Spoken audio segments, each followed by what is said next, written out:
The Eastern Ohio Development Alliance, or OOGA, is an independent, nonpartisan, nonprofit organization consisting of 16 counties in eastern and southeastern Ohio. Teamwork has reinforced OOGA as an organization that benefits and strengthens the state of Ohio. Being located in Ohio affords OOGA access to a variety of modes of transportation such as highway, rail, waterways, and airports. The OOGA region has a diverse business community that allows for a stable economy and potential for future growth. To find out more, contact the OOGA office today at 740-432-7902.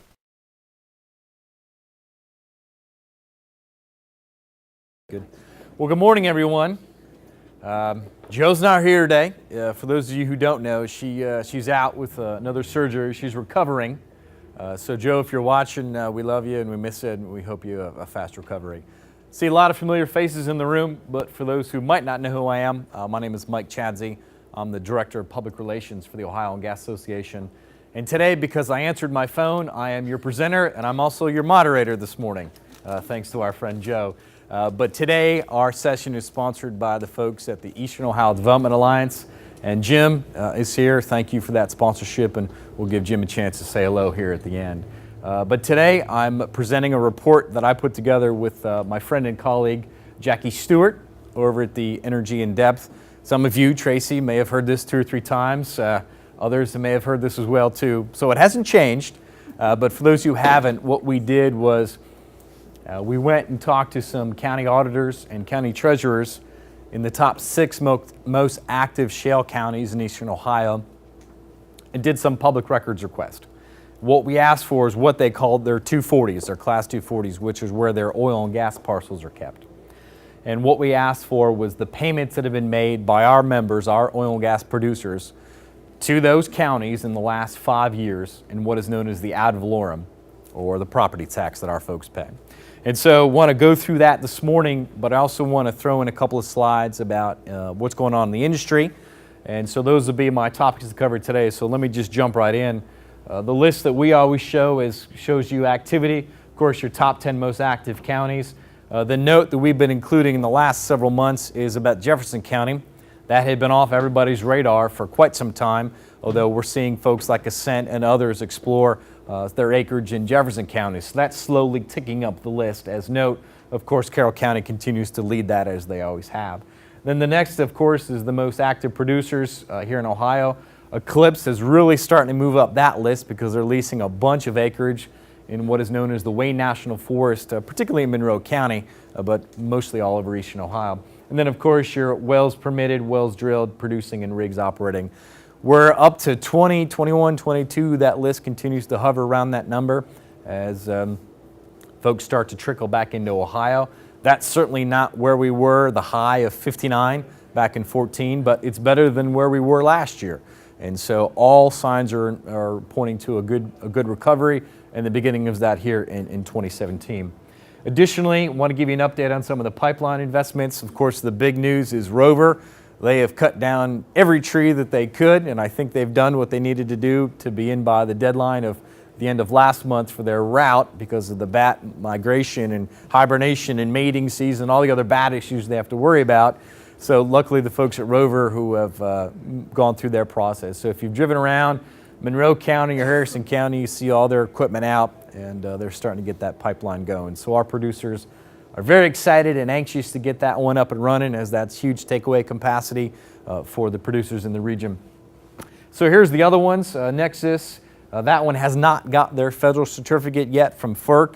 The challenge with the Federal Energy Regulatory Commission is that 5-member body is down to 2, and probably this summer will be down to 1. You need at least 3 to have a quorum to get anything moving. I'm sure that's on the president's appointment list. He's got several thousand appointments to make. We haven't heard anything more about that yet. But folks in line like Nexus are going to have to wait till there's at least a few more folks on that commission. And then, of course, Utopia is working through their process as well, too. In just these 5 projects, it's a little over $8 billion investment for a little over 1,000 miles of new pipe in the ground. Taking about 6 BCF a day takeaway capacity. And for our producers, because of the situation we're facing here, that's great. That'll help with our negative basis and help encourage more production, get that gas out of market. The other thing that we've been talking about recently are these new natural gas-fired power plants We have to update this list every few weeks. In fact, we just did it again. The one at the bottom, the Ohio River Partners, have announced the Hannibal Port Power Project. That's over the old Ormet facility in Monroe County. Boy, any activity over there is important for that area. So you add all these up, that's about 12 projects, a little over $10 billion investment in new power generation. And here's the point here that we like to make. That's about 11,000 megawatts, give or take. That's replacing upwards of 10,000 coal megawatts because of plants that are being retired for either economic reasons or environmental reasons or efficiency reasons. So we need to get those online just to stay where we are as far as megawatts on the grid. A little over 9 million households served, and on the construction side of things, around 6,000 construction jobs to actually build these facilities. And then lastly, here on the right, you see where we are. Announced is when they've made their press announcement. Proposed is when the folks have actually filed some type of paperwork to get the project started. And then there are several under construction. We'll probably see the one up in Oregon first. They're probably farthest along, and the Carroll County one not far behind. And then the one in Lordstown will probably be the third one up and running.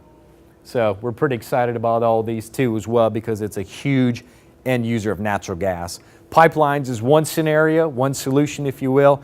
Natural gas-fired power plants or other end users here locally are also a good solution. And then the big announcement, of course, is the cracker plants. Shell is already off and running on their one that they announced in 2012 over at Monaca, PA. That's an exciting project for our friends in Pennsylvania. But additionally, as we wait for the announcement from the folks from PTT Global Chemical over in Belmont County and Dilly's Bottom, a lot of folks expected that in March. They've pushed that back to the end of the year. We've heard maybe as early as October. They are still spending their money and doing their research. They've got their project plans and front-end engineering done with the contractors they're working with. I think they're evaluating that now.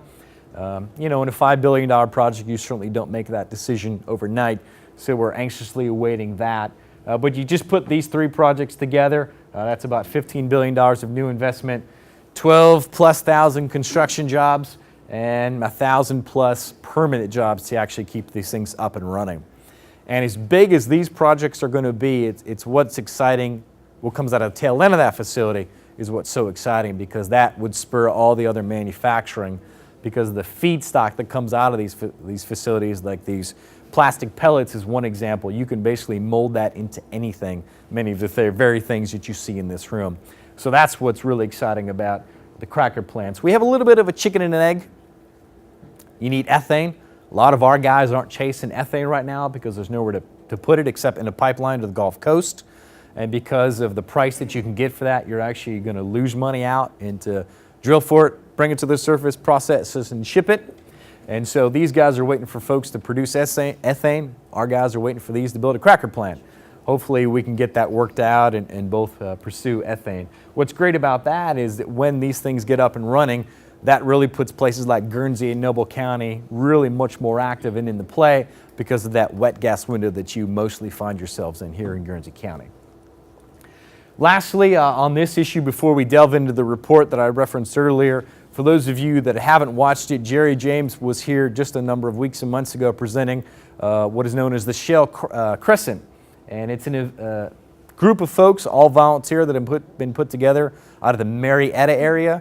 It's some oil and gas producers, some manufacturers, some folks at the county and state level that do economic development. And what they've done is put a marketing video together, a marketing effort to talk about what they're labeling as the Shell Crescent USA. So the Mid-Ohio Valley. What's the benefit to bring your facility here, or if you already have a business, to expand it? And some of the things that Jerry and Brian and even myself are talking about in this effort is that we have the lowest cost natural gas in the industrialized world. If you put the Appalachian Basin as its own state or country, we will be the third largest natural gas producer in the world. Of course, with the Ohio River, you can move in all the raw goods and finished products out you want. Also, there's enough water you need for your process, plus the skilled workforce and the road, rail, and river access. So that's kind of what this effort's about. So if you haven't been to Shell Crescent USA, check out the website, watch the video. And what you'll see in the coming weeks and months is that this effort has been taken to places like the World Petrochemical Conference down in Houston. Jerry and others, along with Lieutenant Governor Mary Taylor, took this to the manufacturing event over in Germany recently. And so this is a worldwide effort to try to market this area to bring some more manufacturing in based on what we have here for natural gas. But jumping right into the report that some of you may have seen if you've been to the Eastern Ohio Development Alliance. Jim, thank you for allowing us to announce our report at your event. And Jackie and I have also done this a few other places. But for those who haven't seen it, this is the first part of our four-part series, what we're entitling the Utica Shale Local Support Series. And the reason we started doing this is because with the play getting back going again, we wanted to take the opportunity to share with folks what our producers are doing involving the local community. And so as I referenced before, what we did is go to the county auditors in the 6 most active counties, that being Belmont and Carroll, Harrison and Guernsey, Noble and Monroe. And doing those public records requests, we gathered some data of payments that have been made by our producers in tax payments and kind of aggregated that data and have been talking about it recently. And so for those that are unfamiliar with the ad valorem tax, think of it more like a property tax for a couple of reasons. One, it's paid where the gas is produced. It's also kind of an interesting tax because it's somewhat hard to explain because it's paid like a property tax 2 years in the arrears. But for those who are unaware, so if a well was started to produce in, let's say, 2015, between 12 and 18 months later, that well would be assessed, that producer would be assessed through a formula that the state tax commissioner and the county auditor worked together to assess that producer. And then again, 12 to 18 months later, that bill would actually be paid to the county government in the county where that well is. And that lateral, any taxing district that lateral goes through would get a part of that production as well too. And so that's what's been the game changer here is from the old vertical wells to these long horizontal wells. There are a lot more taxing districts impacted, including going across county lines. And so here's what our report said. In the top most active 6 counties, a little over $43 million had been paid in the last 5 years.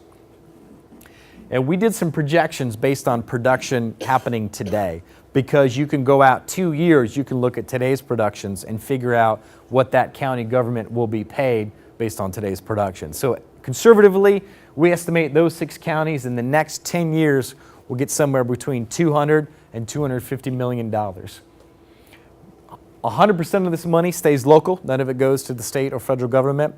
And depending on your millage and your population and various things, most of this goes to the school districts.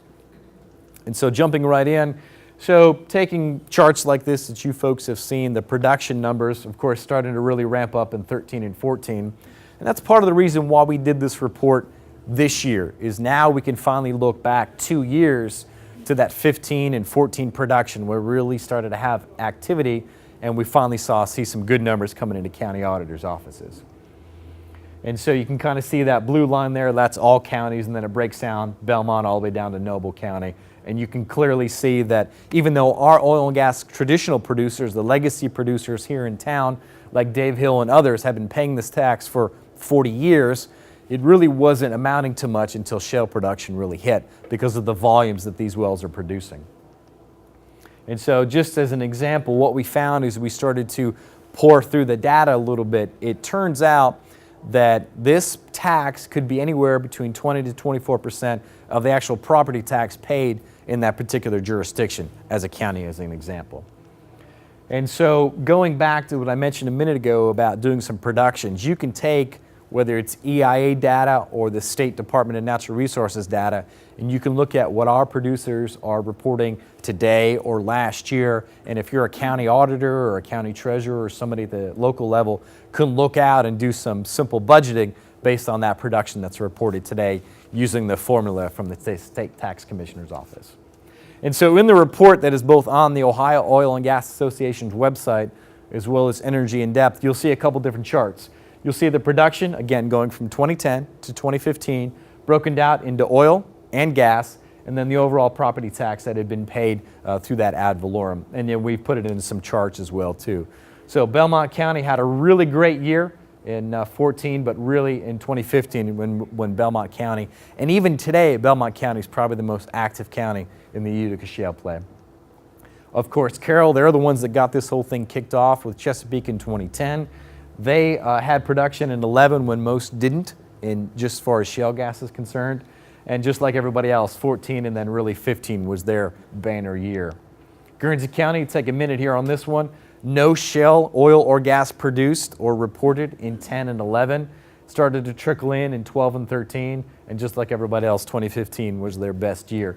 So you can see the property tax that started out at $218,000, which is basically legacy producers, got itself up to a little over $2.7 million in 2015. So that's really starting to have an impact here locally through the county. And when that money is paid to the Guernsey County Auditor's Office, that office is responsible for distributing it to mostly the schools, which we'll talk about here in a second, but then onto the townships, cities, and villages as well too.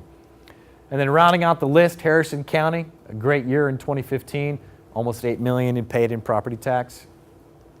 Monroe County, which their opportunity is going to be when the Wayne National Forest actually starts seeing some production. As you know, that forest is pieces and parcels throughout several counties. There are several private land mineral owners that are kind of stuck until the feds have started to lease their property. There have been 2 sales so far. That's seen about $5 million taken in through that lease sale. So no permits yet, particularly from Eclipse and others, but we're anxiously awaiting that too. That'll be Monroe County, and if you're familiar with the Switzerland Local School District, geographically the largest school district in the state of Ohio, that'll be their opportunity to participate in this. And then lastly, Noble County, again, no production in 10 and 11, and some great years in 14 and 15. Got themselves up to $4 million paid in property taxes in 2015. So where does the money go? This young gal here, most of this money goes to school, but it does vary based on the millage that you all have voted for. And then it goes to counties second, then to villages and townships, and lastly, with that snowplow, goes to cities. That's generally how it breaks out in proportion. So we were looking for some local examples, and we got a hold of the East Guernsey School District, and the school treasurer over there told us that what their original budget was planned was about $2 million, and then this tax money started rolling in, and their school budget has actually over doubled to $4.1 million. And so we have some new friends at the East Guernsey School District for sure. So they're excited about that, and there are many others that are starting to see that as well too. The other interesting thing on this side is not only do our oil and gas producers pay that, but the folks that run the pipelines, when that pipeline is actually up and running, those folks are going to pay this tax as well too. Now that's kind of front end loaded in the first 5 years until you start to see some depreciation on that pipeline, but for the first 5 years there's some really heavy money invested in the areas where that pipeline is run and is operating. So with that, it's a lot of information. I want to leave plenty of time for questions. I also want to give Jim a chance, because they're the sponsor of the Eastern Ohio Development Alliance for today, give him a chance to talk as well too. So are there any questions about either the industry update and or the ad valorem report that Jackie and I put together? So the question was, talking about the volumetric nature of this tax. And so just like when production ramps up, the tax will increase. The same is the same if production slows down, the tax will decrease. And so I'm sure that's a challenge for folks that do budgets in schools and counties, but the good thing is you have 2 years to watch that, but it's all based on production. There's also evaluation of the reserves that are still in the ground as well too, that's where it starts to get a little complicated to explain this very long formula that the tax commissioner works on. But it's truly based on production, but it's not exactly a severance tax. As you know, that severance tax gets paid when minerals are severed and gets sent to state government. The ad valorem is also based on production, but that money stays here locally. Well, we're really excited to participate in this report. Our next one we're working on now is talking about roads and RUMA agreements. Our producers get involved with road usage maintenance agreements with counties mostly, but also with villages and townships on roads. Sometimes bridges and culverts have to be replaced to get these equipment in and out. So we're going to be talking about road miles paved and bridges replaced and things of that nature as well too, is the second part of our series. So Jim, if you'd like to come up and say hello and give any comments that you have from your organization. Well, if all of you, if any of you don't know Eastern Ohio Development Alliance, I'm sure you remember the name, unfortunately his untimely passing of Dale Howman. He was the executive director of Eastern Ohio Development Alliance for 25 years. We are actually in 16 counties. We have our board members. I want to recognize one of our board members, Skip Gardner. Commissioner Gardner isn't here, but there is a board member here, a legendary board member, and Norm Blanchard, who is a board member out of Guernsey County. We have 36 board members from every county, plus we have LDDs too.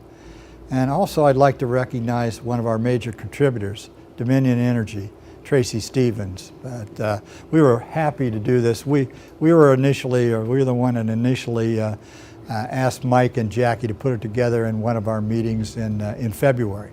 And I think it's very interesting. Actually what the counties are going to receive. There was a lot of questions, quite honestly. We had about 90 people at that meeting. A lot of questions from the commissioners regarding what they're receiving and so on down the road. But very happy to sponsor this. Joe has done a good job, and incidentally, Joe is one of our chairpersons on our Marketing and Business Development Committee too. So thank all of you for coming. We appreciate it. Thank you. You bet, you bet. Well, are there any other announcements or any other conversation? Well, we ran a little short today, perhaps, but thank you all for coming today. And Jim, thank you again for your sponsorship. Meeting adjourned. Everybody have a good, safe day. Yeah.